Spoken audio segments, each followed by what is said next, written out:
everybody. Welcome back. Welcome back to another episode of VCTV, the Venture Capital TV from LATOKEN. My name is Sonny Mohanty.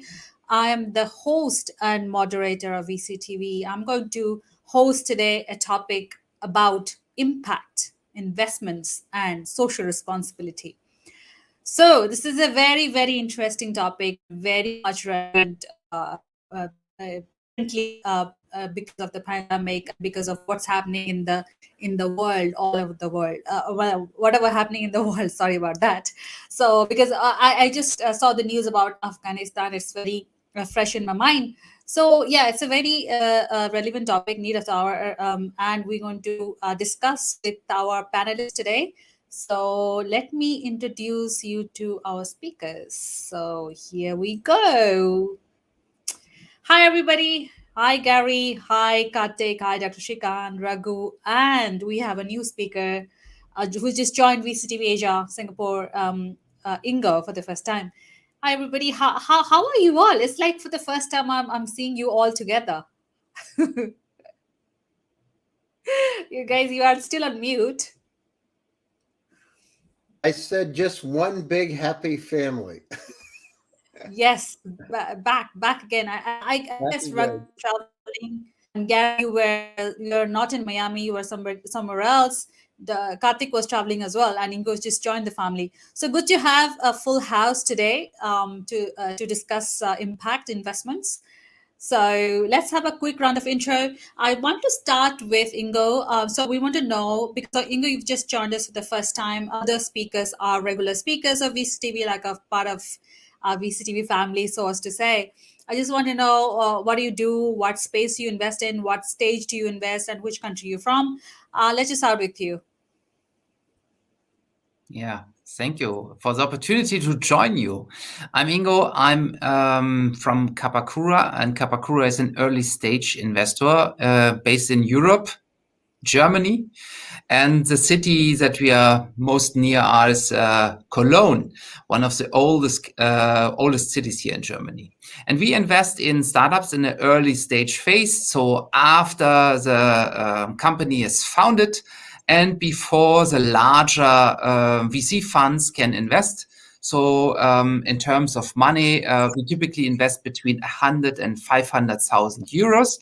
And we only invest in those startups that make a perfect difference to the world in terms of education, healthcare, or environment. Okay, thank you so much, Ingo. Good to know all those details.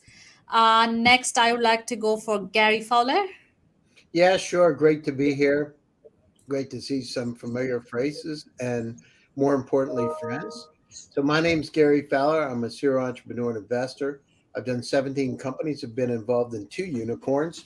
I was on the original management team of Click Software, sold to Salesforce for $1.35 billion, also Eva.ai, an AI HR tech company. I'm the CEO, president, and co-founder of GST Get Shit Done Venture Studios, a premier AI and quantum venture studio located in Silicon Valley. And, our belief is that intellectual capacity is evenly spread around the world, but opportunities aren't. We work in 24 countries, including deeply involved in Africa, Nigeria, Kenya, Ghana, Zambia, to mine for incredible technology companies that can go global. And several of the folks on VCTV we work very closely with. Right, Raghu and Kartik? Thank you so much. Yes, Gary. Thanks and welcome back. Let's have next speaker, Raghu. Hi, Raghu. How are you? I'm doing great, Sonny. I'm a serial entrepreneur, and strategic advisor, and angel investor from Princeton, New Jersey. I'm working with several funds as well as companies on both sides, bridging the right type of early stage de-risked impact investments. That's kind of my area, with special interest in cybersecurity. I'm also working in the energy and healthcare sectors, more green tech, clean tech in terms in energy sector. I really believe that impact investments are important, but they're not charity or philanthropy. It is about helping companies help themselves by because they're overall. It's not just about the financial return; it's the overall return in terms of the whole holistic return. So. Absolutely, I'm going to drill down more into that in details later in the show. Next speaker, Kartik Bhatt. Over to you, Kartik. Thank you so much. And by the way, this happens to be 147th episode with all of you on the TV show. So I'm waiting for three more to reach the 150 number. And Wow. in terms of who am I represent a large retail organization, a family office, and a venture fund based out of Saudi and Qatar. And we continue to invest heavily in edutech, fintech, into e-commerce, health tech a little bit here and there. And like I mentioned as we begin the program, we work on the bottom of the pyramid. So almost all our investments are impact driven. We are not innovators, and we don't take pride in being innovators. We take pride in volume and scale builders. We enable organizations who've already crossed a particular threshold and proven their concept to grow and take their technology or take their feed to the bottom of the pyramid. And that's where the dollar lies for us. Thank you. Fantastic. Thank you so much, Kartik, and welcome back. Last but not least, Dr. Srikant, over to you, please. Oh, thank you. I'm Dr. Srikant Parthasarathy. I act as a legal counsel for several Forbes 500 in India, at least, not the global ones. So, to me, impact investment is any investment, right? I mean, it doesn't have to have the nature of philanthropy, or it doesn't have to have the nature of, I would say, anything that has carbon neutral or something of that sort. I would say, with the wave of IPOs that are happening in India, at least, anything that benefits the greater good is. I may sound like a communist over here, but anything that benefits the greater good is basically impact investment. So let me share my thoughts. Later in the show.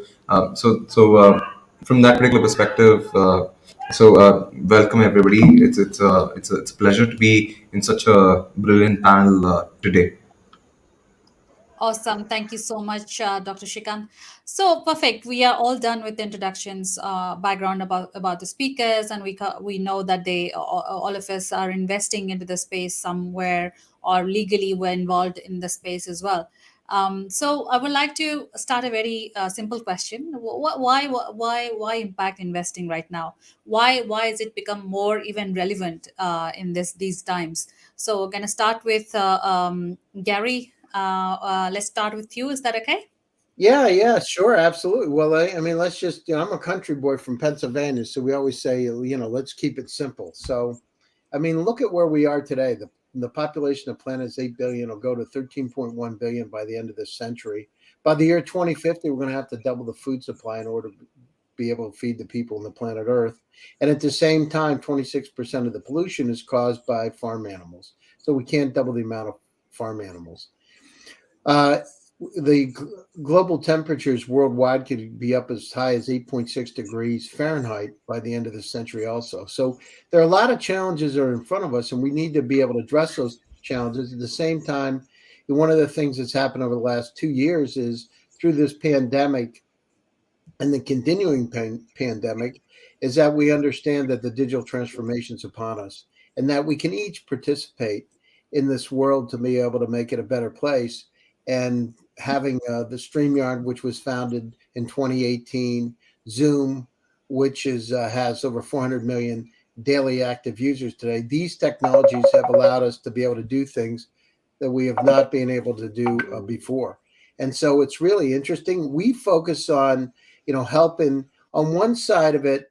It's not entitlement, but really looking for female entrepreneurs that are disadvantaged, to be able to help them bring their products worldwide and provide GSD as a source, as a platform to be able to do that. Because there are a lot of great ideas out there, Sonny, that never get realized purely because they don't have the marketing, business development, business expertise to bring them to market. And what we do is curate those companies. So we look for them, we mine for them, and it's actually, where do you mine? So we're looking all over the world. We're looking in India, we're looking at Africa, places other people don't go all the time to be able to pull those companies out.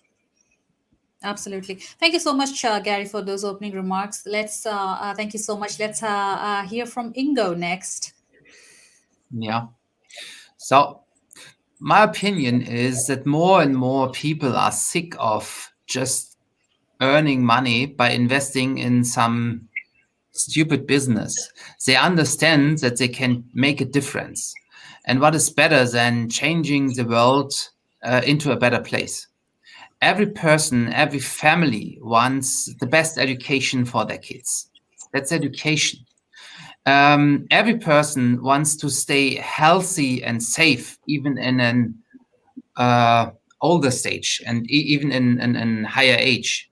And every smart person understands that we cannot leave our planet as as as um, a trash dump to the next generation.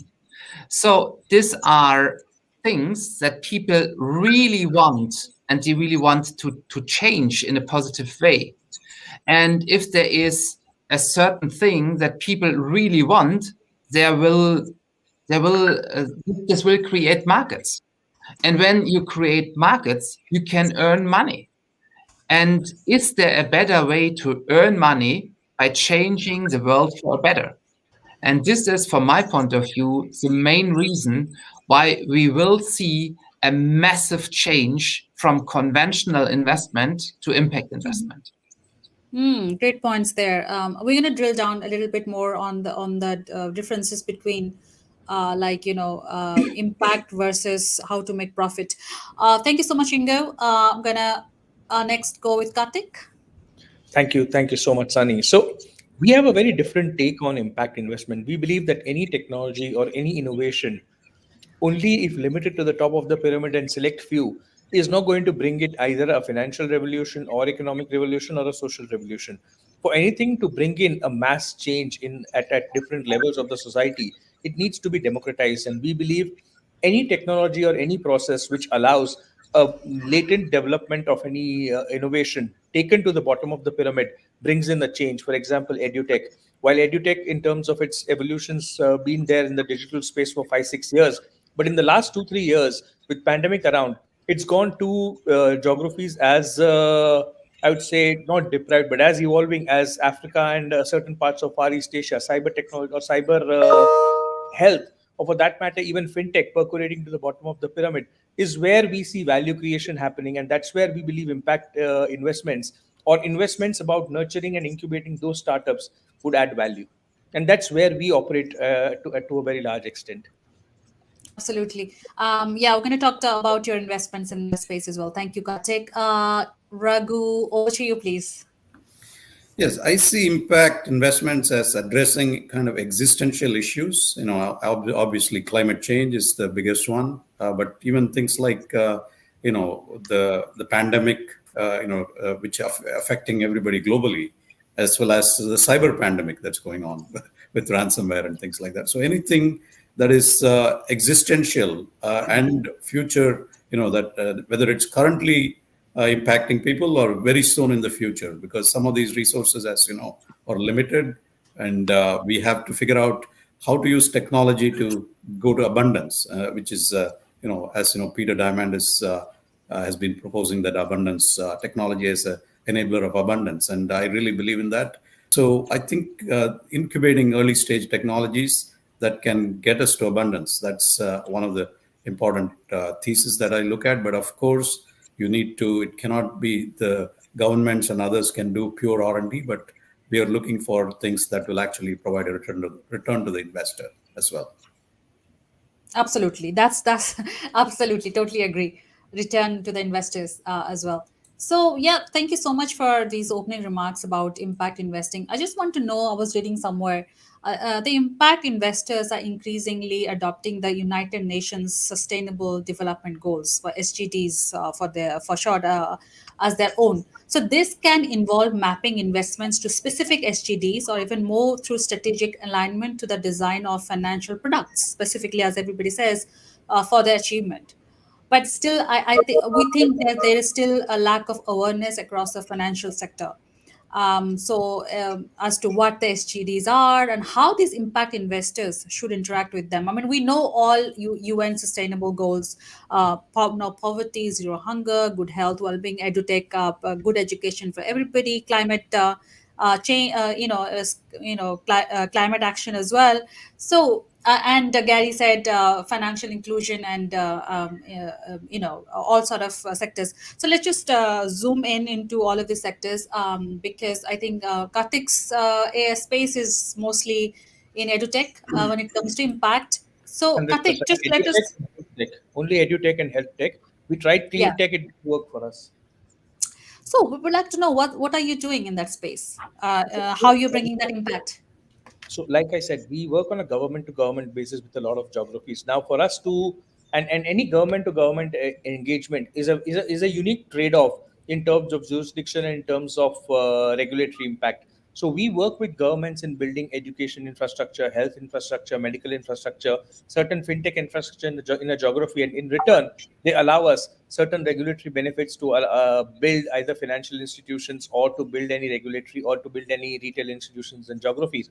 Today, we currently operate with 6 different governments in edutech in Southeast Asia and in in certain parts of Africa, where we have cyber education happening, remote education happening, remote content creation happening, vocal learning happening, and learning and development for disabled. I wouldn't say differently abled children from particular age group to particular age group, and then making them a part through vocal education for a mainstream business or mainstream employment generation. So that level of impact education or impact building in the education space allows us to become a part of a certain regulatory charter of a government, and in return they provide us a lot of tax subsidies, SOPs, free investments. I mean, the benefits come in. It works both ways in terms of developing. In terms of health tech, we've just about finished, and I told you last time as well, we finished a diagnostics project with Sudan, and we finished a diagnostics project with Ethiopia, where we are able to monitor 87,000 patients, health charters and monitors through a team of 40 doctors that are based in India and in Sri Lanka. So that again makes the cost of consultation all the way down from $35 a consultation to around $3, $4 a consultation through cyber health. And once we succeed in this space, we would take this to further other parts of Africa, primarily into Nigeria, Tanzania, Botswana, and if things work out, into Angola. Oh, thank you, Kartik. I remember you had an investment in one of the startups, edutech startups in Pakistan, if I'm It not is a wrong, $2 correct? startup. So that was again at the peak of COVID. A lot of educational institutions had stopped. Had moved online, and tutoring had become a challenge. Now, tutoring in certain parts of the world works at $25 an hour. Private tutoring, $50 an hour. What we did is we created a cyber platform called My Tutor with educators based out of Pakistan and India, and we were able to recreate a long or a multi-hour learning session at as long as short as less as $2 an hour. So people started subscribing to 30 sessions, 60 sessions, 90 sessions, or 90 hours of learning with our tutors. And we grew from around 8 tutors. At the moment, that platform has 1,300 tutors on a daily basis, teaching students in different parts of the world. All we do is work as an aggregator. Neither do we have institutions, nor do we have universities, nor do we have students. We are just an interface where two teachers and students come together to learn. Absolutely. As you mentioned about government associations, what about the neighbor? It's in the news. I have. I mean, I booked a loss. My family office has booked a loss of a significant amount in the geography. We booked a loss of around 38 million in certain projects. So that chapter is closed and locked for us. I'm not authorized to discuss more about it, but yeah, we booked a loss. All right, good. I mean, yeah. Well, we can take that offline. Thank you, Kartik, for that. So, Raghu, coming over to you, I think I remember climate action is where you mostly invest into. Any startups in the space or geographies? Yes, actually, climate action and healthcare are Right. both Okay. biotech. So in the climate action, we're working with a company called IR Dynamics, which has this energy efficient glass. As glass is kind of most common architectural material that's used pretty much in most buildings, especially as we go forward, whether it's office buildings or homes, glass is a very important concept, which uh, kind of not only lets in light, but also heat, and energy efficiency in that is a huge global impact. So this company, which is using, Defense Department technologies and commercializing it, allows two-phase, energy efficiency. That is, it can either let heat in or keep it out depending on the temperature outside and inside. So it's currently energy efficient glass only does one way. It only keeps out the heat during the Yeah, summers, right? So this is absolutely. also tweakable based on the temperature for different climate regions of the world. So it's ready to scale, and there's a huge global market. We are trying to find the right manufacturing partners, and so that's one area. But I'm interested in anything that touches large populations. So on the health tech side, we're working on cancer, diabetes, and some of these that touch large populations. To give you an example on diabetes, we're working on with two companies. One has a gastric implant, which essentially simulates gastric bypass, but it's a reversible process. So it can basically reverse diabetes as well as obviously handle, high obesity in terms of weight Right. loss. And also there is some fatty liver diseases as well it can treat. And it's a Right. very low cost, like I said, reversible implant that can be done in a outpatient mode. And as you know, diabetes is, many hundred millions of people around the world, especially Totally. South Asia and Southeast Asia, the rice eating carb, rich diets. So it's a very elegant technology, and it's being now in early clinical trials, human trials, and we feel that it has a huge impact. That is one. There's another one that treats, the diabetic peripheral neuropathy, which is basically a side effect of advanced diabetes, where you lose nerve function in the extremities, hand, fingers, and toes, and it's something that is again affects a large population of diabetics, and we have so far it's the treatment is to just give painkillers, and Right. this company out of Singapore actually is working on improving, actually curing it, by regenerating the nerves. So technologies like this, which touch large populations but have impact in the short term, again using technology to go from scarcity to abundance is kind of the theme. Wow, amazing, amazing use cases, Raghu. Thank you so much for sharing that with our audience today. Gary, let's just hear from you. I mean, Gary, you are like, everywhere, and the sort of like, you work in every space. So, but what are you working right now in terms of impact or social responsibility? Anything current, anything recent? Well, I mean, we're doing a lot of work in Africa. So, tremendous amount of work in Africa, specifically in Nigeria. We've just made some announcements, or going to make some announcements with TAC in Africa, working with Nigerian and African AI companies. They're actually a real hotbed of AI opportunity. Most people don't realize just in Nigeria, there are 206 million people and 1.3 billion on the continent. So, it's really an untapped opportunity. So we're spending a lot of time there. We're working a lot with female entrepreneurs through GST Labs. We help them. We give them partial scholarships to be able to help them go through our accelerator. And we're really curating those companies because, again, intellectual capacity is evenly spread, but opportunities aren't. So we've got to mine those opportunities.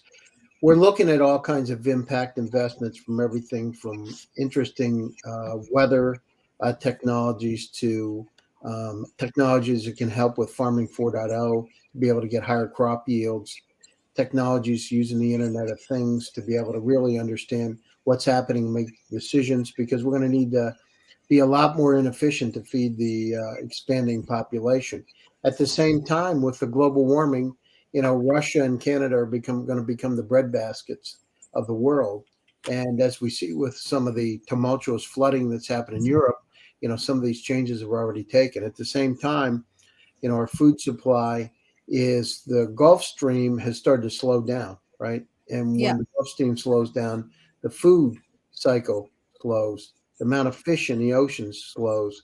And I had worked with Dr. Irving Crick, who actually was living near Raghu for some time at Princeton. He was actually at one point had studied. I met him when he was in his 80s. He studied under Albert Einstein, and he and I worked on this long-range weather forecasting company for some time. I got to spend about almost 9 months with him.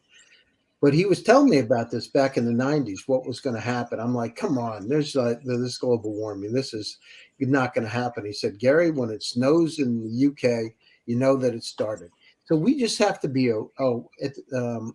understand it. At the same time, Sonny, we've got to look to the space. We got to look to the stars. We got to look to other planets. There's 6 billion Earth-like planets in the Milky Way galaxy, an estimated 200 trillion galaxies in the universe. This is recent from Christopher Altman, who's one of the NASA astronauts and a friend. So we got to go down through, and we've got to start to figure out what are we going to do next, and let's look to the future. What we want to do is, from our standpoint, is not only invest in disadvantaged entrepreneurs, but we want to help them. It's not, again, about entitlement. It's about creating opportunities for everybody. How can we win-win? How can we take those companies public? How can we help them get acquired or merge? How can we help curate them to the point they're investable? I mean, that's really where we are. And again, we're really broad. And one of our companies that was in our accelerator, Setka, just got sold. Another company just signed major deals in Argentina yesterday. I mean, all over. I mean, SplitByte is another stunning example. I mean, the cybersecurity threat that's around all of us. I mean, talk about impact, right? Every day you hear about ransomware that's affecting each and every one of us, whether it's a bank, whether it's personal, phishing scams, etc. So we need to be protected.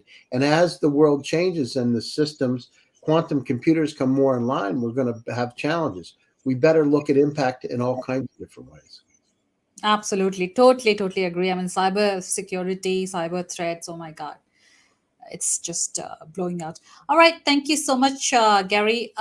Okay. I just want to know, because when people hear impact investment, they very quickly relate that to nonprofits, right? So I just want to know, is impact investment philanthropy, and how to avoid mission drift? I'm going to start this with Ingo. So from my point of view, it's definitely not only philanthropy. There's a wide range of impact investors. Some are focusing more on philanthropy, and some are more focusing on financial return. And I just need to say that it is not necessary that you lose money. It's not necessary that you reduce your target outcome when you do impact investments. There are wonderful and excellent startups and opportunities to invest in that space, and you can earn good amount of money by using so. And this is something that I really love to work on, that you see that impact investment is not just for the good case and in order to make the world better. Yes, for sure, this is something where my heart beats for. But on the other hand, it is an amazing opportunity of earning money. And this is the reason why I think it's so important that more and more people understand that impact investment is a very nice and a meaningful opportunity, an alternative to conventional investments. So mission drift means that sometimes it happens that that the founder team has a specific mission. For example, improve the education of, let's say, kids in Africa. And then an investor comes along and says, well, this opportunity is so good, why don't we employ this solution in the American high school system? we can earn much more money doing so. And this is something that is really an issue that you only see in impact investment, that you move from earning money by doing good to earning more money and start to avoid doing good. And this is a really important issue that we need to tackle, that a person that invests for impact not only measures the financial outcome, but only measures the impact. And this is something, from my point of view, that needs to be discussed. How can we do so, and how can we become better doing so? That's great points, a bit tricky as well. Thank you so much, Ingo, for sharing that example between a school in Africa and a school in America. So, Kartik, how do investors make sure that they are making? It's quite not only investors but startups as well, entrepreneurs, founders as well. When they are actually in the process of making a change or bringing a change, sometimes it's quite possible that you lose sight of bringing that impact and you focus on your profits, right? Have you seen that, or how to address that? So we've seen both. We've seen that in trying to create an impact, people forget profits, and in trying to make profits, people forget impact. And both are non-scalable, because if you try and make profits and you're not making an impact, then you're not necessarily making an impact investment. You are disillusioned. You're trying to fool an entire ecosystem. And if you're only making an impact and not making profit, then you're not scalable. You will not have dollars left to make another investment in future. No investment can ever be made with an intent to only create social philanthropy, because that is non-scalable. The only change is you de-risk your business, you reduce your multipliers, and you bring it to the bottom where the mass gives you, for example, let's say technological evolution, like cyber technology, or innovation in digital, innovation in healthcare. Any innovation would give a VC fund a 15, 20, 25x, 25 million, 50 million valuation. They would make money out of it. Finally, deal is closed, sold. The same technology, when it's brought to the bottom of the pyramid, it's being used by 50 million, 100 million, 200 million people. When you reduce the ticket value of the technology on a SaaS basis and make it $1 accessible by everybody, you're creating that many more repeat uses, that many more use cases of repeat purchases, learning relationships, and continued engagement, which would keep funneling that entire innovation. So somebody innovated, made money, left it. You bought it, democratized, impacted lives, made changes, and you made it so accessible that it becomes an easy money making, or it becomes an easy multiplier in terms of an economic evolution. And that's where the dollar lies. The dollar doesn't lie at the top of the. Making a Tesla electric car is a Yeah, beautiful thing. Making a Tesla affordable to yeah. 1.3 billion Indians and reducing carbon consumption, reducing carbon dioxide levels in the society is where the investment lies. So Tesla might go away with a few billion valuations, but the guy who makes that car accessible to the entire Indian diaspora is going to make trillions out of it, because that's where the mass is. Ingo has been clapping all the way. Yeah, Uh, I love that. So democratizing not only the impact, but also the opportunity to become an impact investor is one of my personal challenges, because I really see that when everybody is able to invest not only in shares, but in impact startups, for example, this would be a tremendous opportunity. And this is the reason why we at Capacura do exactly this. So exactly what Kartik said, the opportunity lies in the chance to democratize not only the startups, but also the impact investing itself. Yeah. Thank you so much, Ingo, for that. I thought Kartik was adding something on, but I think he's talking to somebody else. Raghu. So how, like Tesla was a good example given by Kartik. So what are we doing in the health tech space to make that? You said diabetes, obviously Southeast Asia, and I mean the side effect of diabetes is another. You just forget it. But how do we make sure that not only the rich that can afford it has access to those, and not the mass? I mean, that's why you bring in the impact, as everybody said. So what are we doing in that space? Yeah, I think it is an ecosystem. I mean, solar, power generation is a great example of where, like governments have funded and provided subsidies and, even EVs, Right. right? EVs, there's a lot of subsidy provided by government. So government has a role, grants, to kind of advance some very early state technologies that will have impact. I think in that role, governments can play a significant role.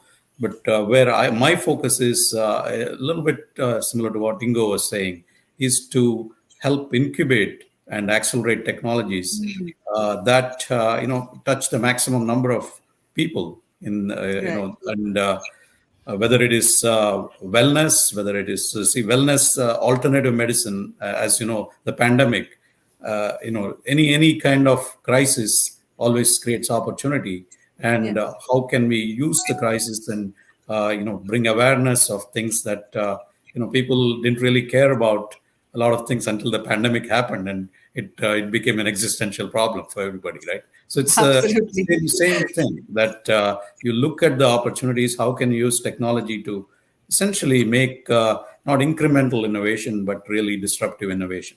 And but the innovations have to have a basis in the market. Otherwise, it's just like either charity, nonprofits, or government would be who would be looking at those. For a business, especially early stage business, it needs to have market traction, and to that extent, it's de-risked. We have a minimum viable product with Yeah. actual customer pilots, so you can actually scale. And that's where once it gets to a point where it's then just putting in money is going to scale. I don't go there. I'm more interested in curating companies to get to that stage. Sorry, come again. I didn't Uh, catch. so I'm not interested in the pure financial return aspect only. I'm interested in the early stage dynamic to curate companies, to get it to Okay. a stage where financial capital, with can do the scale up. But in the early stages, there is a lot more involved in terms of getting them to come with a business model, tweaking the business model, to use the opportunities to get them to the front of the line, where the traditional investors can come in and take it forward. Got So it. Got it. Thank you. Thank you. Thank you, Raghu, for making that clear. So yeah, Gary, any questions for Raghu or anybody else before we hear from you? Questions? No, I mean, Raghu is right on target with it. I mean, the key is at the front of the funnel is to go down through and really curate those companies, because there's so many great ideas, but they just don't know how to take those companies global. And so being able to curate them to help them understand how they should put their pitch decks together, introductions to investors, understanding the technology, in our case, artificial intelligence and machine learning, how that would apply, and to be able to help them with their customer development, get to the points that they're going to be operational and really ready to dominate a market. We look at three stages: acceleration, regional dominance, and then going global. And each one of those stages has particular pitfalls, right?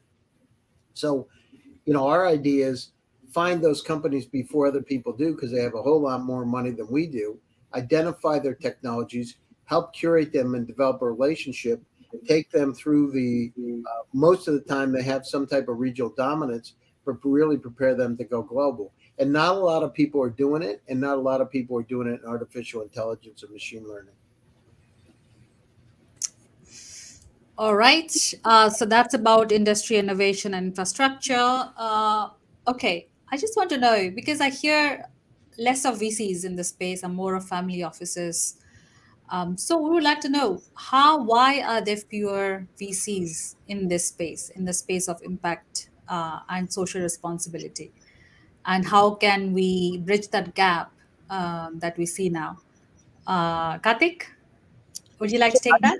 yeah, I might not know why there are fewer VCs in this space, but I would definitely be able to tell you why are there more family offices in this space. It's because any impact investment typically works on a bamboo shoot theory.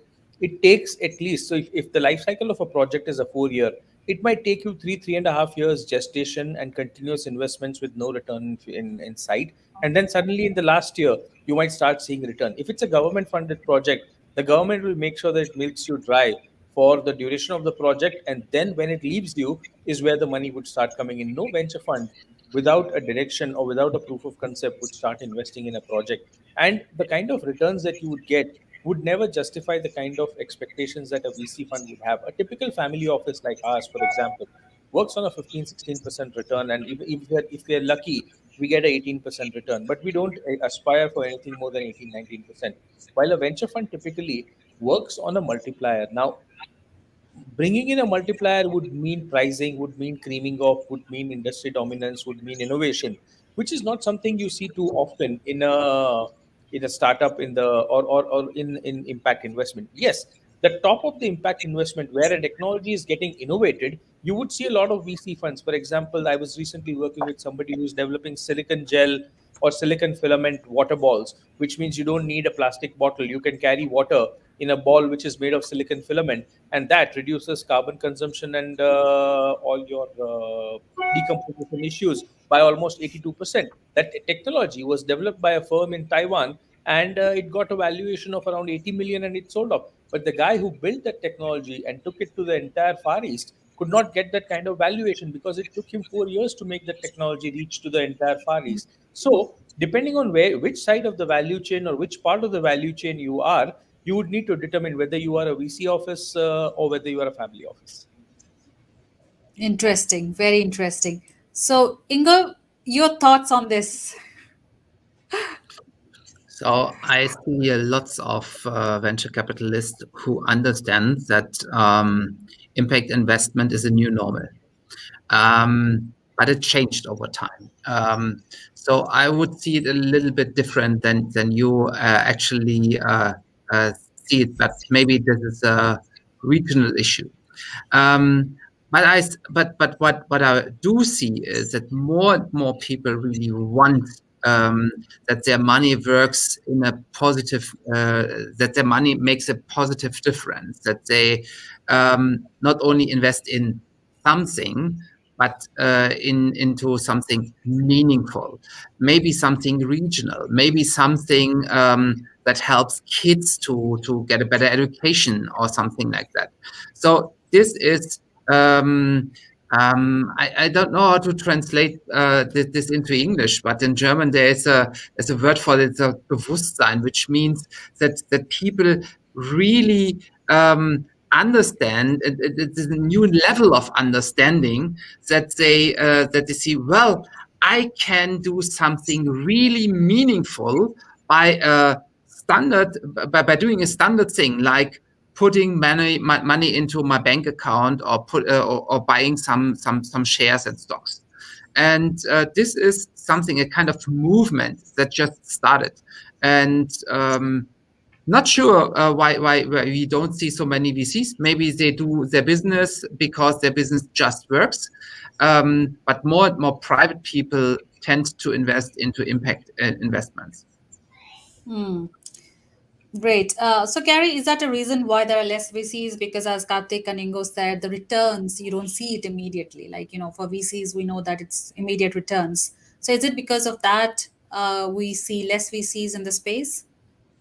Well, I mean, Fewer VCs? the family, just think about it. I mean, a lot of the family offices, you get the Rockefeller family, DuPont family, your friend, the Schweitzer family. I mean, they made a lot of money. They made, millions or billions or trillions of dollars in their lifetime. And so on one side of it, they want to have great returns because they want to sustain multi-generational wealth. On the other side, at the same time, their families want to make a little dent in the universe, I mean, it's a little bit different with the VC. Or the interesting thing, there's a lot of families that invest in the VCs too. So it's kind of an interest. When you look at it, everything's connected together, something like really connected. So I think that the families get a lot of recognition. So they're looked at as impact investors. I mean, if you're, DuPont family or whatever family, Rockefeller family, they just, hey, listen, the Rockefeller family's impact investors, for instance. it's a big deal, and it gives them some credibility, and it helps them. At the same time, it shows that their heart's in the right place. So I think that, it's a little bit more convoluted with the VC fund, because you don't know who's what money's in it. Is it a pension fund or what is it? Although it's changing a lot. I can tell you with minorities specifically, that there are companies out there that are looking directly about VCs or investment firms, VCs that focus on impact and making a dent in the universe, and focus on minority leaders within the companies, et cetera. Because the thing's not, it's kind of interesting. We don't really distribute the opportunities the way we should, but it's changing. It's just slow. Good, good. Thank you, Gary. Good to know it's changing, but it's still slow. But yeah, thank you. Raghu, your insights. Yeah, actually, I think it is a continuum. And what is happening, in fact, I'm involved in some of this, is to kind of bring the VCs into the impact space. There are a lot of kind of more theme-based VCs which are in ESG space, for instance, in impact space. But the kind of formula or how metric in terms of how to measure things. For the more mature funds, there is impact IQ from Schroders and things like that, but it is not yet mature enough for VCs to kind of make it unless they develop their own formula, right? Because it's not as simple as some of the other financially oriented metrics. So that is evolving, but many of the VCs are creating platforms to kind of, depending on the stage they invest in, they try to reach out into the early stages, into the impact companies. And so that is actually an area I'm looking to be part of more and more, because I am looking for kind of early stage, but to some extent, de-risked opportunities which create impact. And so we can, as I was saying before, prepare these companies so that VC type of investment can happen. But in between, there are family offices, there are very early stage VCs, there are also I think accelerators is one of the, like what Gary is doing. I think those are very important component. There's organization called Creative Destruction Lab, which brings in all these different players. Entrepreneurs looking to reinvest. I mean, cashed out entrepreneurs, government, nonprofits. They kind of bring everybody together and see how this can happen, so that the right type of investor can come in at the right time. I think that's the key. It's not That's about the key. one or the other. It's just, I think, the stage of the company and how it is able to get to the next stage based on the right kind of capital. Absolutely. I think, yeah, we're on track, which is good. And so I just want to know, because we've covered most of the important topics about impact investment today. And I just want to know your closing thoughts before we wrap up the show. And where can startups or other speakers, find you if they would like to reach out to you for investments, for partnerships, or anything. Raghu, let's take some closing thoughts, and where can they find you? Sure. I'm most easily accessible on LinkedIn at Raghu S. Rao on LinkedIn. I think in terms of closing thoughts, I think impact investments, as I was talking about, is an existential issue for the large number of population. And the idea right now is to use the technology to get them to have the maximum impact in terms of going from scarcity to abundance, to borrow from Peter Diamandis, which I think explains it very, very well, because you can see the pandemic, how it's accelerated technology, which took a lot more time to be accepted. But once everybody wants to survive, right, COVID, and anything goes. At that point, it's easy to accept technology, right? Absolutely. We are forced So, to. so the idea is to find those enablers to kind of get it to mass acceptance, democratization, as I think Kartik and Ingo talked about, and also nurturing the companies bringing those technologies to be able to get not only the scale up, but the investment to do the scale up. So. Absolutely. Thank you so much, Raghu, to be a part of the show today. I really appreciate it. Ingo, over to you.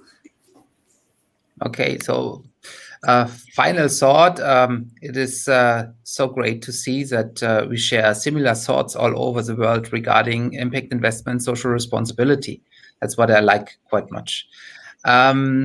If you want to reach out to me, you can find me on LinkedIn for sure. And I'm very open for investing. I'm very open for co-investing, and I'm very open if you want to invest in the European market and having a partner, local partner here. I'm very open to do that as well. And if you don't, if you are not an investor so far, but you just listen to how this all these things work, let's do something together. This is what Capacura is made for. Capacura. Oh, wow, that's awesome. Thank you so much. I mean, again, Ingo is looking for partnerships and investment, co-investment. So thank you, Ingo, for that. Kartik, over to you. Thank you so much. It's always a pleasure to be on the show, and I can be reached on LinkedIn, and I can be reached on your show often. And in terms of my belief on impact investment, till the time human beings exist, the nature of impact investment would change. 10 years ago, impact investment was about food security. Today's impact investment is on clean air. Tomorrow's impact investment might be in who reaches the space or who does the space travel the fastest and the cheapest. It's all about going to be about the need of the hour and the necessity of the hour. Uh, I believe family offices would always have a larger role to play in there because they, along with making money, also work towards building prestige, pride, and social status, and being relevant in the governmental ecosystems. And they draw a lot of mileage out of it. There are no free lunches. There's always give and take. If a family office invests, they also gain a lot of mileage out of it. They just don't do it because of philanthropy. So I think a good place to be. The paradigm would continue changing, and the current world with so many challenges around definitely needs a lot of people to run around with the impact investment baton. Thank you. Well said, well said, very well said. Thank you, Kartik, for those closing remarks. Gary, over to you, please. Thank you. Yeah, sure. We have a lot of challenges in this on this planet, but the Steve Jobs says we got to make a dent in the universe together. We got to make it changes. We got to help each other. And now with the advent of machine learning, Industry 4.0, quantum computers, we have a chance to be able to do some things that we had not been able to do before. Advances in health tech, advances in supply chain, advances across the board. So we're in this together. Let's try to do the right thing to be able to help each other. And I'm not saying this loosely. I mean, we have to, each of us Yeah. here today, practice what we preach, but Yeah. all of us have a duty to be able to democratize and make living conditions around the world better. And I'm not Yeah. talking about entitlement, but creating opportunities for each and every one of us. Because when we do that, we can really do things. And in German, they have a phrase, Gestalt, the sum of the parts equal the whole. And so we need to look at this as the whole. So my name's Gary Fowler. You can reach me on LinkedIn or Twitter.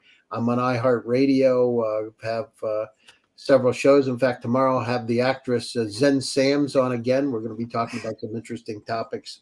But check it out. And I'm also on VCTV on the Founders Report. So thank you. Thank you, Gary. Thank you, Gary, so much. I mean, Raghu, Ingo, Kartik, Gary, I had a fantastic time today on VCTV talking about impact. And probably we'll have this topic again because this is something close to all of us. Like, we would like to know more what's happening. As Kartik said, today we are discussing climate, energy, edutech. Tomorrow we can be discussing space and all that stuff.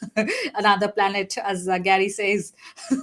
So thank you so much for making it fun, informative, Raghu. I mean, learn a lot from you about the health tech space that I'm not very much sort of knowledgeable about. Ingo, thanks for joining VCTV. I hope to see you more on this shows, and welcome to VCTV family. And viewers, please do tune in. I'll be back tomorrow, and I look forward to see you all again. And take care of yourself. Thank you. Bye bye. See you. Bye. Bye bye, everybody. Bye.